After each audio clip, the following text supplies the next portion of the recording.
இயக்குனர் இமய பாரதிராஜாவின் மகன் நடிகர் மனோஜ் பாரதிராஜா நேற்று தினம் காலமானார். அவருக்கு வயது 48. மாரடைப்பு காரணமாக அவர் காலமானார். 90s கிட்ஸுக்கு ரொம்பவே நெருக்கமான திரைப்படம் வருஷமெல்லாம் வசந்தம் என்றாலே அது மிகையாகாது. கதாநாயகத்தின் கதாபாத்திரத்திற்கேற்ப எந்த ஒரு ஆர்ப்பாட்டமும் இல்லாத எளிமையான ஜதார்த்தமான நடி வெளிப்படுத்தி இருப்பார் கதாநாயகன் மனோஜ். காதல் என்றால் என்னவென்றே தெரியாதவர்கள் கூட ராஜாவாக நடித்த மனோஜின் காதல் தியாகத்தையும் காதல் தோல்வியையும் பார்த்து கண்ணீர் விட்டு அழுத்திருப்பார்கள். 90s கிட்ஸுகளுக்கு பிடித்த தரமான திரைப்படங்களை கொடுத்தவர் மனோஜ். நேற்றைய தினம் மாரடைப்பு காரணமாக இறந்துள்ளதாகவும் அவரது உடல் தற்போது சென்னை தேசப்பட்டில் உள்ள அவரது இல்லத்தில் வைக்கப்பட்டுள்ளதாகவும் தமிழ் சினிமாவின் மிக முக்கியமான இயக்குநர்களில் ஒருவர் பாரதிராஜா. ஸ்டுடியோக்களில் முடங்கியிருந்த தமிழ் சினிமாவை கிராமங்களுக்கு எடுத்துச் சென்ற பெருமை பாரதிராஜாவை சாரும்.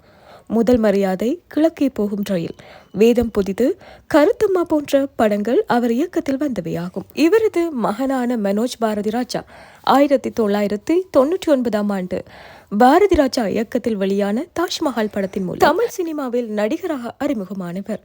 பெரும் எதிர்பார்ப்புக்கு மத்தியில் வெளியான இப்படம் பெரிய அளவில் வரவேற்பை பெறவில்லை.